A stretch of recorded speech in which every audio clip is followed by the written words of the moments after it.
Our teams put a lot of time and energy and effort into it, and we really see that as a facility to co-create a lot of neat solutions with our ecosystem partners, to expand our ecosystem partners, and really to drive our vision and solution sets in the connected real estate space.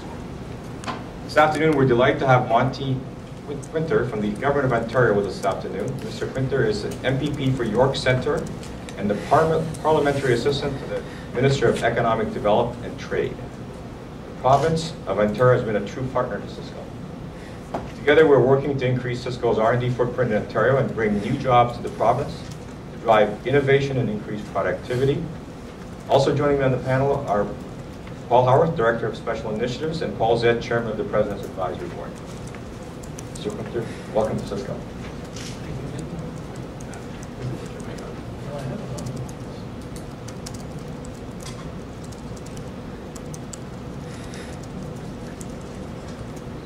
It is on. Can you hear me all right?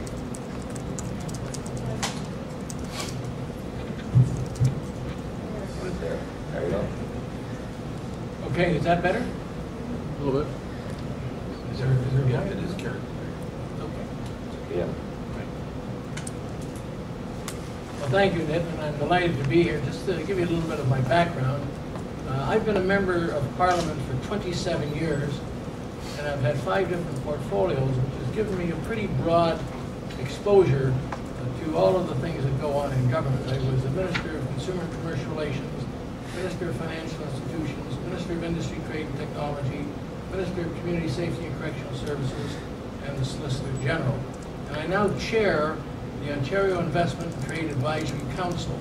And that's a council that is made up of private sector CEOs of multinational companies who we use as a sounding board to run our initiatives and our legislation through them to get the view of the people who are going to be affected by it, basically the people who are running the economy of Ontario in the private sector.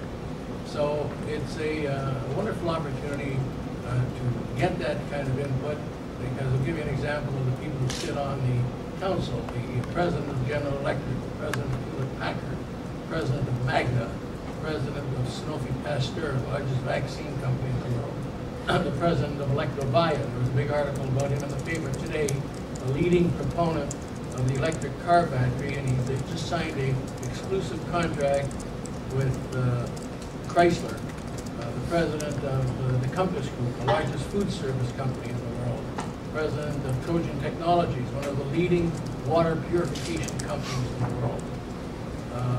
Larry Tannenbaum, who is the president of the Kilmer Group, the largest road builders, but he's also better known as the managing partner of the Toronto Maple Leaf hockey team and the Toronto Raptors, which is a basketball team. So these are the people that I have access to, and we meet on a regular basis to take a look at issues, and they serve an irreplaceable group of people who have the experience firsthand. They're in the marketplace every single day, and as a result of that, we get the benefit of what they do. And it's a pleasure to be here today to talk about how Ontario is working with Cisco to put more of our communities on the global innovation map.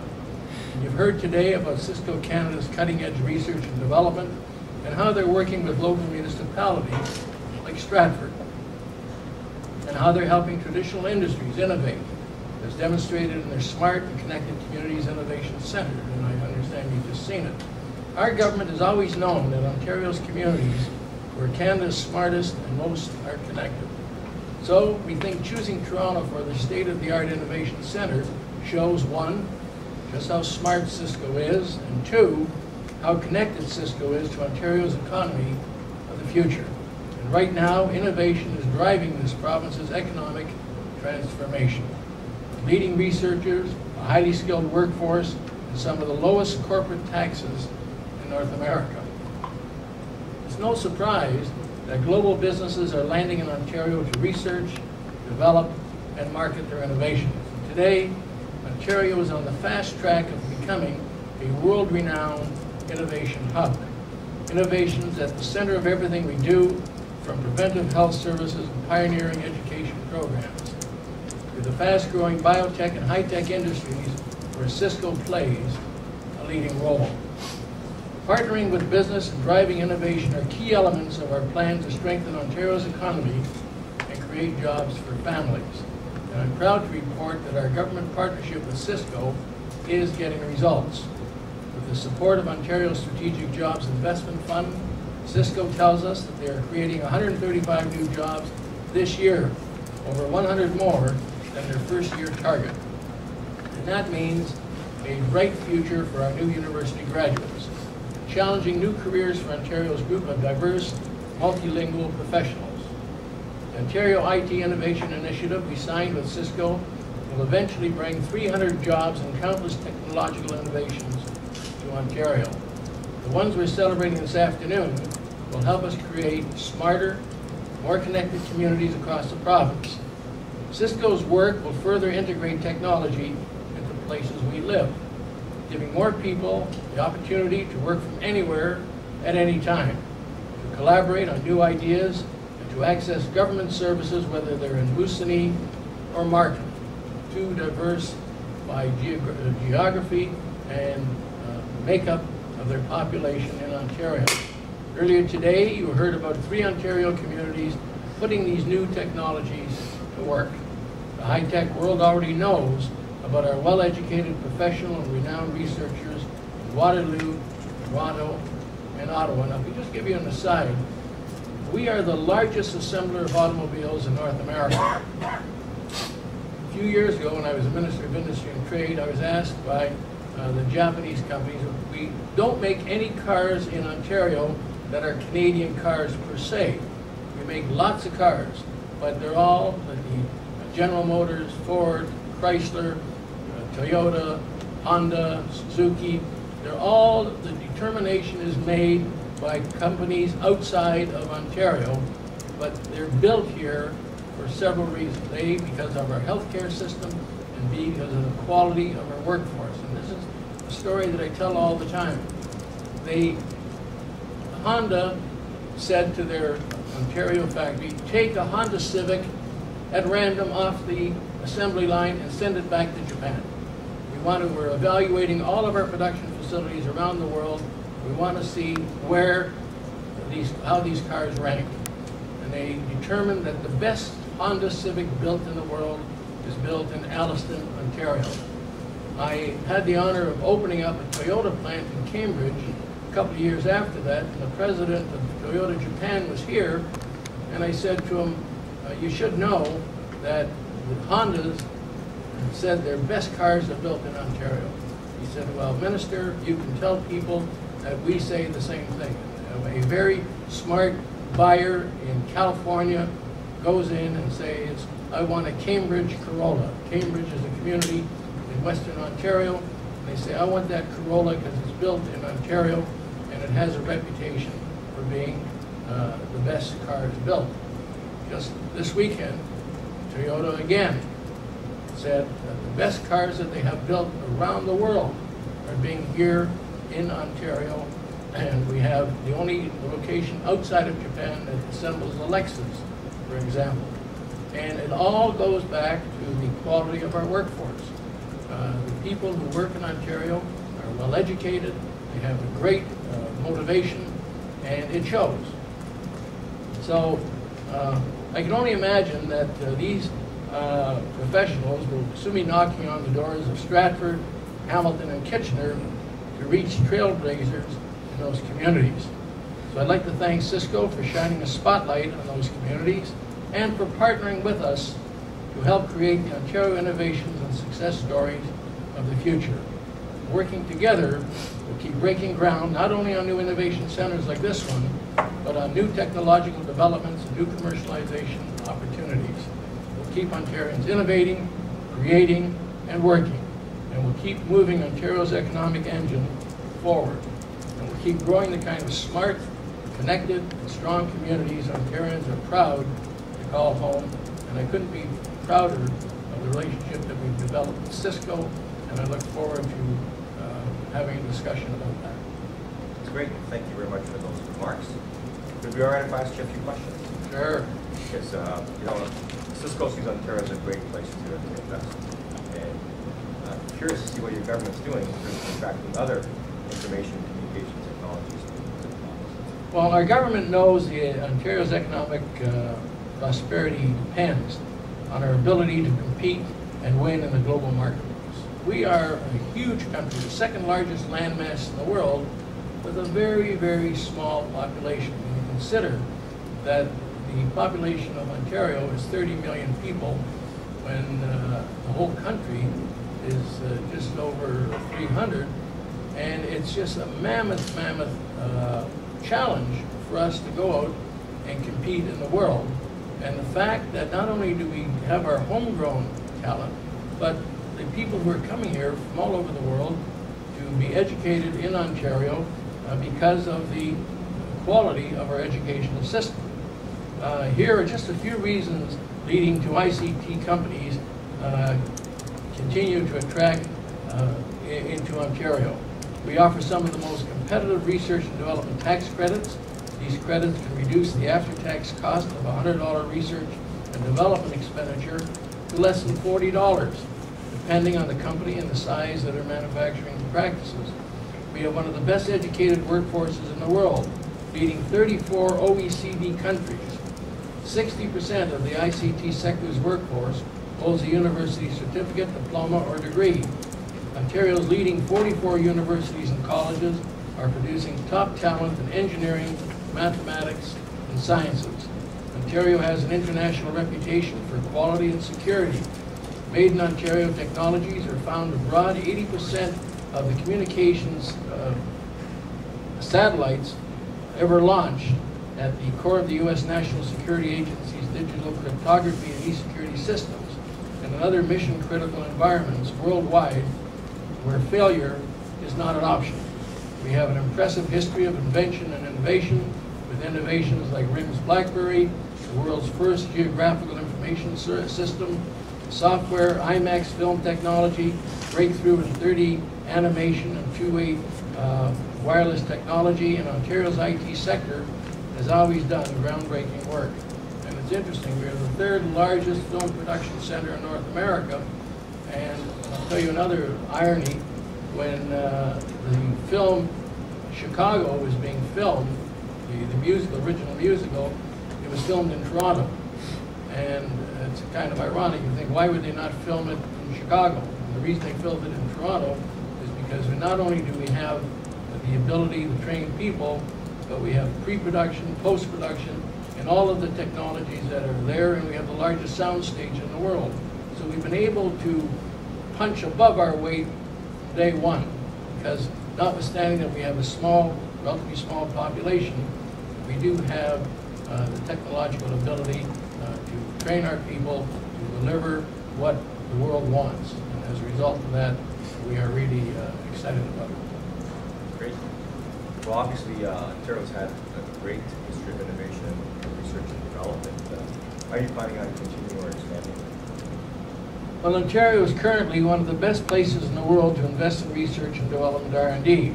We're known for being highly research intensive, accounting for 65% of private sector ICT research and development in Canada, and 6 of the 10 largest technology companies in the world conduct R&D in Ontario. Companies like yours, IBM, Siemens, Intel, Google, and General Electric. And just recently, IBM announced that it is partnering with leading local universities to create a world-class virtual research and development center in Ontario. The project will create 145 new, highly skilled R&D jobs while supporting cutting-edge innovation. And our partnership with Cisco will help this tech giant conduct more cutting-edge R&D in Ontario, and Cisco's research and development could lead to important technological innovations in the area of health, wellness, energy, education, and smart and connected communities. Now, you know, if you look around the world, where does Ontario rank in the ICT sector? Well, in 2011, Ontario ranked 3rd in North America after California and New York for the total number of ICT-related foreign direct investment projects. And overall, Forbes announced that Ontario is the largest attractor of R&D direct investment. So that is just, again, a testament to the record that we have. Toronto is ranked 4th in the world as a technology hub for software startups, following Silicon Valley, New York City, and London. In fact, in a ranking of the 500 fastest growing technology companies in North America, 38 were from Ontario. Only California and Massachusetts had more companies represented, and over 90% of these Ontario companies are ICT related, and the balance are in clean tech. Consequently, we boast over 18,000 ICT establishments in the province, half of Canada's IT sector. Today, our technology centers, Toronto, Ottawa, and Kitchener-Waterloo, feature on the global innovative map. Ontario is also home to SciNet, the 67th most powerful, high-performing computing system in the world. Great. So I'm just going to go to one last question for you, which is, you know, the minister just announced the Jobs and Prosperity Council. And could you maybe share with us how that might affect or change the way the government does business or how it invests? Sure. The Jobs and Prosperity Council is being established to advise the government on how to boost Ontario's productivity.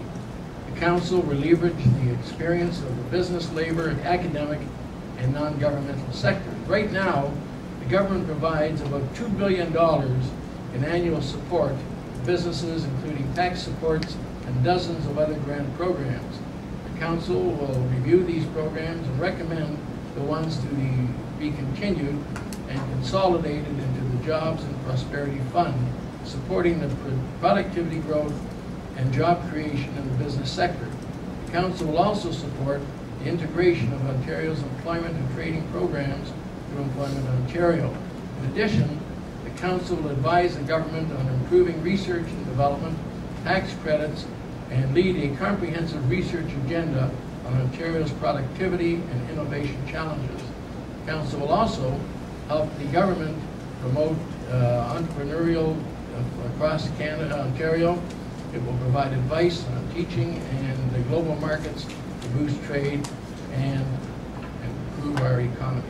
So it's an opportunity for us to really get out there in the world. I just got back a week ago today from Taiwan, where they have 8 science centers and they have people there from all over the world. And I can tell you that when I saw what they were doing, it's very impressive. But we can really match, other than the labor costs there, we can match that technology right here in Ontario. Thank you very much. Before I open it up for everybody for questions, I just want to put a couple of comments in around our partnership with Ontario and kind of the process that we went through. And I can tell you that Ontario is definitely open for business, very open to partnering with companies. Because as someone who leads a wholly owned subsidiary of a global multinational, multinationals can choose to put their jobs anywhere, especially R&D jobs. And if you look at the emerging markets, when you look at Shanghai, Bangalore, Chennai, Beijing, and all these emerging markets, it's where a lot of our jobs were going. Because at first blush, the spreadsheets show a definite market savings in terms of cost per engineer. But we looked at it holistically, and we looked at it from a 5-year total cost of ownership perspective. Our team did a fantastic job, and we still found the gap. The companies that if you got to a certain point, they would divert those jobs from Chennai and Shanghai to Toronto. And so we worked very closely with the province of Ontario, the Premier, the Minister of Economic Trade and Development, Sandra Patel at the time, and they quickly saw the benefits and were able to work with us to bridge that gap that was required to bring those jobs to Ontario. So we stopped jobs from leaving Ontario, and we added 300 more jobs. So I think kudos go to the province for their openness, their ability to look at these business cases, and really being open for business. And we look forward to doing a lot more with the province going forward. So now I'd like to open it up for questions to the greater audience.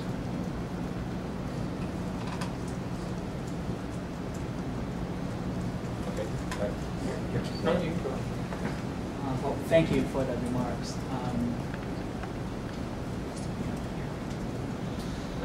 Thank you for the remarks. I was just wondering, So Cisco is providing a lot of the network infrastructure. I was wondering if there's a priority, if the government has a priority in terms of the industries that they're thinking of moving forward first to leverage these network infrastructures. Sorry, so your question is around, okay, so let me see if I can answer it this way. There's a couple of aspects to our relationship. One is where we committed to invest $454 million over the next 5 years in Ontario in terms of maintaining and growing our overall business and adding 300 more R&D jobs spread between Ottawa and Toronto. The second part is a memorandum of understanding, which is not binding, but the whole idea is for us to partnership in areas. I think this is where your question kind of comes from. What we've got is, and Paul can add more to this in a minute, but we've got areas that I think are important both to Ontario and for Cisco. Things like smart connected communities, education, and healthcare. So we actually have a working teams in specific areas that's going to utilize these network infrastructures like telemedicine, the north, et cetera. Paul, maybe you want to add a couple of things to that. Sure. So Nitin, your memory's bang on. There was one last one. We are working on the potential to attract other global multinationals, in particular looking at perhaps data centers as one area to focus. And it's important to note that while they may use infrastructure, the discussion's really around solving problems for Ontario or helping Ontario becoming more attractive to the world. So for example, we're often seen as an innovation company or a technology company. You know, one of the things we'll bring to the table is our sales and marketing skills. Half of our employees are in that space. We might be helping in those areas. And you know, for healthcare, for example, we have people that are registered nurses. We have you know, general practitioners. We have a wealth of knowledge inside our company. And so it's not always about the technology. It's really where we think we can help is the business transitions that are happening. You know, obviously as a technology company, we think that's relevant, but it's more around putting our heads together for problem solving at this point.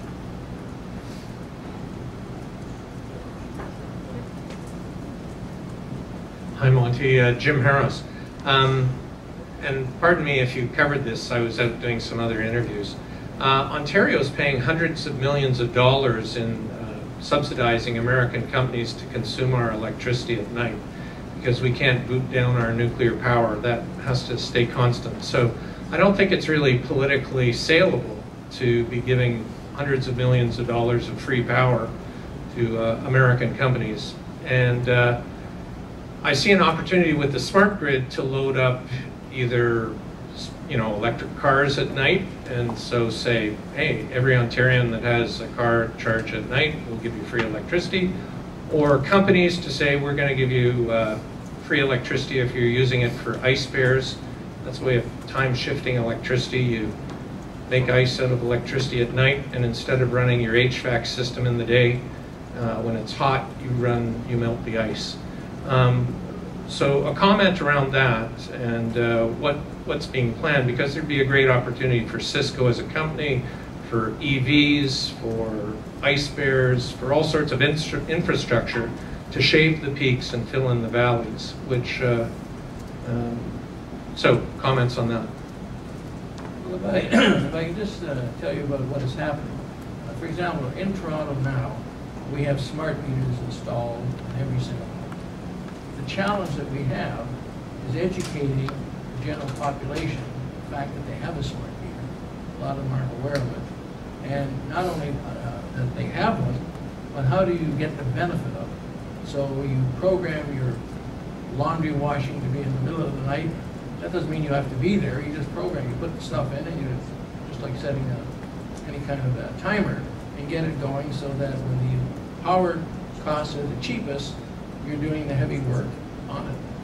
So the other thing, of course, is when you're talking about how we're paying these millions on a net basis, we sell them excess power.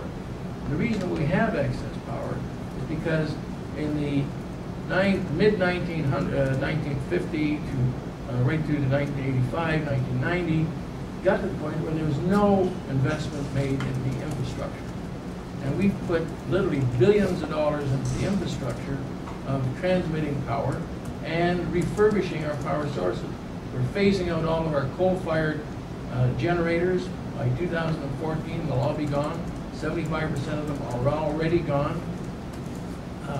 I see in the newspapers internationally, people are still using coal. They say there's clean coal. Our scientists tell us there's no such thing as clean coal. There's cleaner coal, but not clean coal. So what is happening is we also want to have security of supply. People want to know that when they turn on that switch, they have power. Now, in the 8 years that we've been in government, we inherited a system where there were brownouts, there were generators on standby at various places that when there was a power shortage, they clicked them in. We don't have that anymore. There is a cost for providing that security of supply, and that is you can't store electricity. So when you generate it, you have surpluses, you have to move it out, and so we sell it to neighboring jurisdictions to have them utilize it. On the other hand, we do have, when there are peaks and valleys, we can import power either from Manitoba or from Quebec. One of the problems that we have is that we have Niagara Falls, which by itself is fabulous, but we don't have enough Niagara Falls, and our geography is not conducive to getting the kind of power that they get in Quebec and Manitoba, because we are sort of fairly relatively flat, and you need the cheapest power you can get is hydropower. The water just comes over and turns turbines, and that's what we get at Niagara Falls. And we've just completed, virtually just completed, the largest engineering project in the world. We're diverting water from the Niagara River through Niagara Falls to increase the capacity. So we have capacity now, but we built for the future, because one of the major things that I had when I was a minister is people saying we want security of supply. We want to make sure that the power is going to be there. Now, true, there is a cost associated with doing that. The other problem that we had is that there's stranded debt, and that's something that we have a great deal of trouble explaining. But when you have assets, when they broke up Ontario Hydro, they apportioned assets to all sorts of areas, and they found out that they had assets that they couldn't apportion it to. There was no entity that they could sell and realize a return on it. It was just stranded debt. So now on our hydro bills, there's a line on stranded debt. That is reducing dramatically. In another 5 or 6 years, that'll be gone. But what we're trying to do is to make sure that we have security of supply with clean, efficient energy. I think your point on smart grids is also a good one. So it's clearly an area of focus for us, and we should probably look at if there's anything in Ontario we can do with smart grids. We're working across the country on smart grids as we speak. I had a question for Monty too. I've heard and read about the Ontario government's commitment to creating the digital economy of the future, and it sounds like the partnership with Cisco was a big part of that. And 300 R&D jobs is very impressive, but it's only 300, and we have other employment challenges in the province. So I'm wondering if somehow, or if you could give me an example of how we can use this kind of technology or this kind of technology partnership to move beyond creating a limited number of R&D jobs to maybe take up some of the unemployment that's created in the automotive industry, as an example. Well, you know, we also have an interesting situation in that we have an unemployment situation. Our unemployment rates are slightly higher than the national average, but the anomaly of it is we have a shortage of skilled labor, and we're trying to attract immigrants who are coming into this country that have got the skills that we need. There's lots of people who are saying, I don't have the people that I need that are trained. There are people out there who are looking for work, but they're virtually unemployable in these particular sectors where the future is. We really are, and you know, it's quite interesting in my ministry. It used to be, when I was the minister, it was called Industry, Trade, and Technology. Then it became Economic Development and Trade, and we just changed it to Economic Development and Innovation. Because we really have to become a far greater innovative society where we can maximize the potential of our people, and we're doing that with education. And we have our education system is ranked, as I said earlier, as one of the tops in the world. So we have to get our people educated to the point. And when I talk to ethnic groups that have come to this country recently, I keep banging away at them. You've got to get your kids educated. Don't let them. We don't allow them now to leave high school. They've got to be in high school to graduate or in an apprenticeship program before they can leave. But we're trying to get to the point where we really can get all of our people highly skilled, highly trained to be able to compete in the global economy, because that's where it is. That is where we are competitive. I'll give you an example. The Premier and I were in Israel, and we visited the Weizmann Institute, we visited all these things, and we've got the highest per capita patents in the world and the highest per capita Nobel laureates in the world. And they are focused on research. Their biggest challenge is getting it to market. We were in there and they said it's like a candy store. Walk around, find something that you like, and do something with it. But that is the challenge. The other thing that happened is that Shimon Peres, the president, who was a real advocate of nanotechnology, he was considered one of the leading proponents of nanotechnology, and it's on the, it's in effect now, but it's on the horizon. 10 years time, it will change what we're doing. We talked to him, we said to him, now that you've sort of corralled the nanotechnology and everybody's working on it, what do you think is the next frontier? He said, the next frontier is the brain. So we have this situation where we can develop artificial intelligence, but we can't figure out what a brain does. We have this artificial technology. He said, we have set up a brain institute, and because of our reputation, he said, we would like to partner with you to set up a brain institute. And on the spot, we made the commitment to do it. And we have set up this brain institute in Ontario. We have contributed $10 million. We had Joe Rotman of it's named after the Rotman School of Business. We had a couple of other people put in similar amounts. And we now have that up and running. What it is, it doesn't produce anything. All it does is coordinate what we're doing in Ontario. So in all of these hospitals that are doing brain research, they may be replicating or duplicating, doing the things, and we are just going to get to the point where we harness that intellectual property and make sure that everybody is working together, not cross purposes, not duplicating things, getting to the point where we in fact can develop the ability to deal with what is a major, major problem that's coming up with our aging population, and that's dementia and Alzheimer's disease, and it all triggered on the brain. So use technology as a coordinating, in a coordinating function for education. So it's not just a scientific research. No, but there's a symbiotic relationship, because what happens is that the more you find out about the brain, the more you can adapt what you find out to applying it. And applying it not just to the healthcare system, but across the board. Because the brain is an incredible organ in our bodies that we haven't been able to replicate.